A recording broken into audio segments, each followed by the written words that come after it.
Hello दोस्तों, कैसे हैं आप सब। तो आज मैं आप लोग को बंदरगाह के बारे में बताने वाला हूँ कि हमारे भारत में कुल कितने बंदरगाह हैं और कहाँ कहाँ पे हैं, किस तरीके से हैं कितने बड़े बड़े हैं, कितने छोटे हैं, इस सब के बारे में बताने वाला हूँ। तो ये बहुत ज़्यादा इम्पोर्टेंट भी है कि इम्पोर्टेंट इसलिए है क्योंकि हर एग्ज़ाम में इससे क्वेश्चन पूछा जाता है। चाहे वो बड़ा से बड़ा एग्ज़ाम हो, चाहे छोटा से छोटा एग्ज़ाम हो, सब जगह पूछा जाता है। यहाँ तक कि आपके यूपीएससी और आईएएस के पीसीएस के पेपर में भी इससे क्वेश्चन बनते हैं क्योंकि ये बहुत इम्पोर्टेंट है।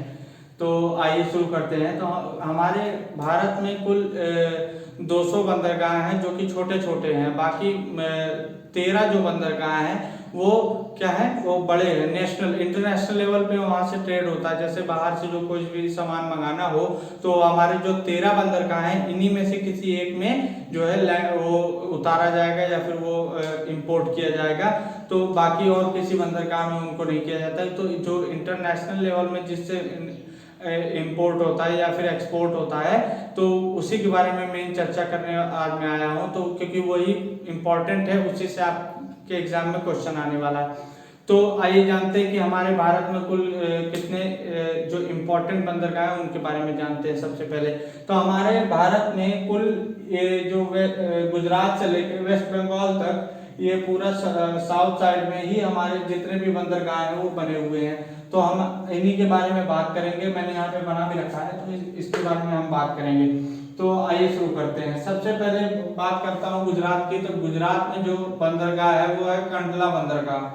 कंडला बंदरगाह, कंडला बंदरगाह जो 13 बंदरगाहों में से एक है। 13 बंदरगाहों में से एक है, वो है कंडला बंदरगाह। मैं सीरीज वाइज चलूंगा, वेस्ट से ईस्ट तरफ जाऊंगा। तो आइए शुरू करते हैं। कंडला बंदरगाह जो कि कहाँ पे है, गुजरात में है। उसके बाद नीचे आते हैं तो हमारा आता क्या है, महाराष्ट्र, जो समुद्री का किनारा है महाराष्ट्र। यहाँ पे मुंबई, एक पहला है मुंबई, यहाँ पे दो है मुंबई, और एक और है वो है नवा सीवा बंदरगाह। सीवा बंदरगाह, नवा सीवा बंदरगाह। उसके बाद और नीचे आते हैं तो यहाँ पे आता है क्या, गोवा आता है। यहाँ पे गोवा आता है छोटा सा। यहाँ पे है मुर्मुगावो।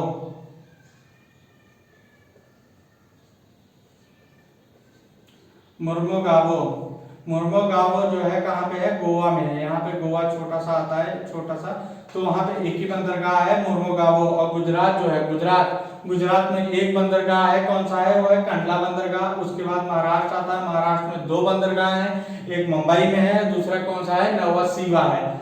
उसके अलावा फिर नीचे आते हैं तो गोवा आता है। गोवा में कौन सा बंदरगाह है, मुर्मुगावो बंदरगाह है। उसके बाद और नीचे आते हैं तो कर्नाटका आता है। कर्नाटका में है new Mangalore, new Mangalore, new Mangalore.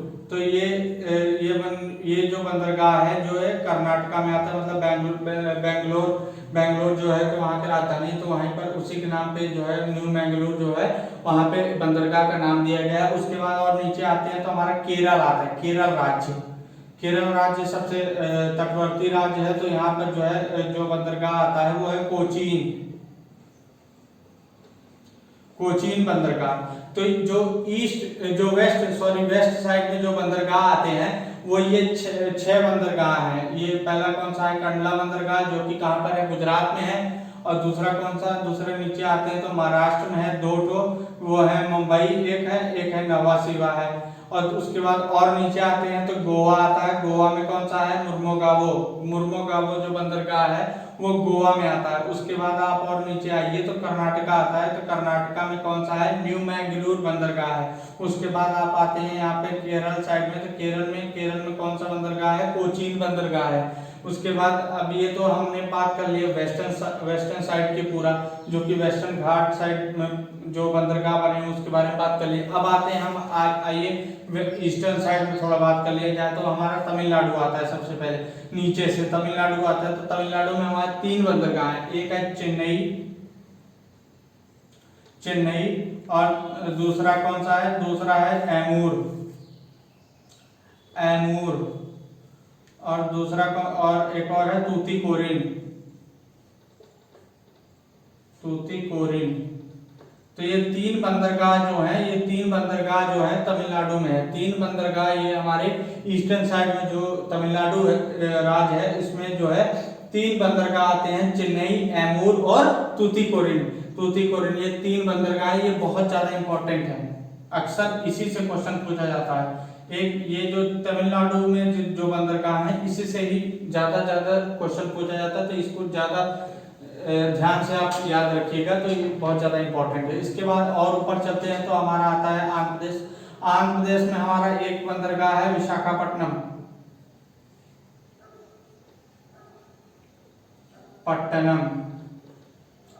Visakhapatnam ये बंदरगाह है।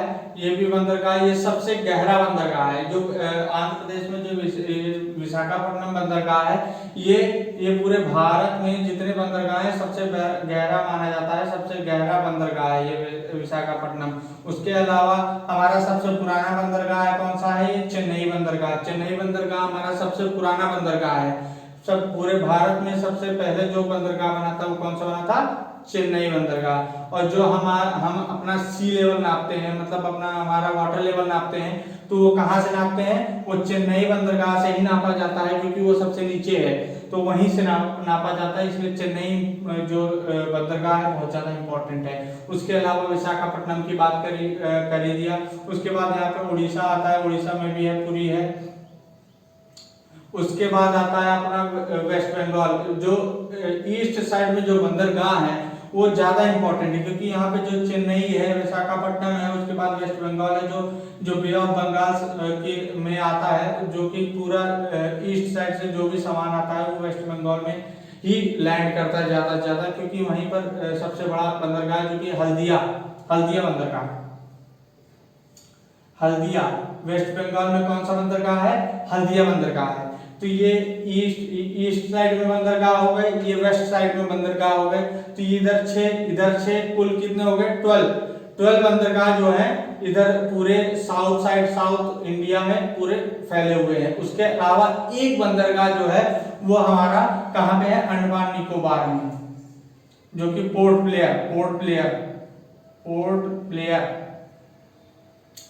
एक बंदरगाह जो है जो कि बहुत ज्यादा इंपॉर्टेंट है, वो पोर्ट ब्लेयर अंडमान निकोबार में, क्योंकि वो जानते हैं आपका हमारा वो द्वीप है, एक तरीके से द्वीप है, तो इस वजह से जो है वहां पे एक और इंपॉर्टेंट बंदरगाह है, वो कौन सा है, पोर्ट ब्लेयर है।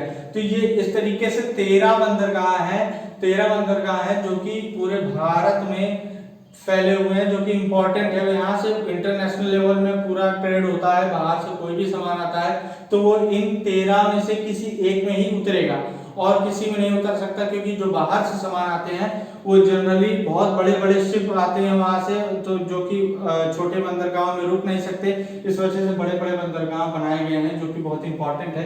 यहाँ पे हल्दिया बहुत ज्यादा इंपॉर्टेंट है, यहाँ चेन्नई बहुत ज्यादा इंपॉर्टेंट है, ये पुराना है। दूसरा हम जो सी लेवल नापते हैं अपना, वो चेन्नई बंदरगाह से ही नापते हैं। तो और उसके अलावा जो विशाखापट्टनम है वो सबसे गहरा बंदरगाह माना जाता है। उसके अलावा जो चेन्नई में जो ये बंदरगाह, ये आर्टिफिशियल बंदरगाह है, जो ये इनको कहा जाता है कृत्रिम बंदरगाह, ये कृत्रिम बंदरगाह है। उसके अलावा यहाँ पे नवा शिवा है, जो वेस्ट साइड में जो बंदरगाह है सबसे इंपॉर्टेंट ये मुंबई और नवा शिवा है। उसके अलावा ये भी है इंपॉर्टेंट, लेकिन सबसे ज्यादा जो आयात निर्यात होता है मुंबई और नवा शिवा में होता है, क्योंकि ये महानगर में आता है, ये महानगर है, इस वजह से जो है यहाँ पे सबसे ज्यादा इंपोर्ट और एक्सपोर्ट किया जाता है। तो ये 13 बंदरगाह है जो कि आपको याद रखने हैं। इससे बाहर कहीं नहीं पूछेगा कि कितने बंदरगाह, कौन सा बंदरगाह किस राज्य में है और कहाँ पर है, और बस यही पूछा जाएगा कौन सा आर्टिफिशियल है, कौन सा आर्टिफिशियल नहीं। आर्टिफिशियल 3 बंदरगाह जो है आर्टिफिशियल है। इसके अलावा आपका ये नवा शिवा भी आर्टिफिशियल बंदरगाह है, बाकी सब नेचुरल बंदरगाह है। उसके तो यही सब पूछा जाएगा, इसके अलावा और कहीं से नहीं पूछा जाएगा। तो बस बंदरगाह के बारे में यही था, ये इंपॉर्टेंट मुझको लगा, ये बहुत ज्यादा इंपॉर्टेंट है, तो आपको बताना चाहिए कि अब हमारे भारत में कुल कितने बंदरगाह हैं, क्योंकि जो भी सामान आता है बाहर से वो कहाँ से आता है, वो यहीं से आता है। तो अगर आपको वीडियो पसंद आई हो तो please like, subscribe and share please जरूर करिएगा। Thank you and have a nice day.